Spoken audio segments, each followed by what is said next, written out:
मिल गईल दूनो अब से राजा सब भाई अबला लड़ाई कैसन।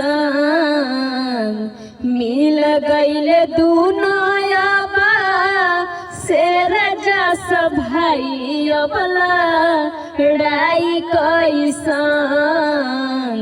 इहे मिल के सारा दुनिया हिलाई अबला लड़ाई कैसन। इहे मिल के सारा दुनिया हिलाई अबला लड़ाई कैसन। जोड़ी बाई से जैसे राम लक्ष्मण हो साथ बाड़ा तू तो बोला डर कैसन हो। जोड़ी बाई से जैसे राम लक्ष्मण हो साथ बाड़ा तू तो बोला डर कैसन हो। बोलिया बहाई से जैसे गुरही मिठाई अबला लड़ाई कैसन। बोलिया बहाई से जैसे गुरही मिठाई अबला लड़ाई कैसन।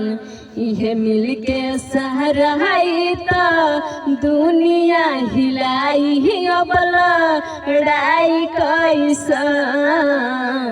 इहे मिल के सहारा दुनिया हिलाई अबला लड़ाई कैसन। जी हाँ दोस्तों, आज पवन भैया और खेसारी भैया एक हो गए हैं। भोजपुरी का झगड़ा खत्म हो गया है और इसी एवज में मोनू अनमेला भैया गाना गाए हैं और बहुत बढ़िया गाना है उनका।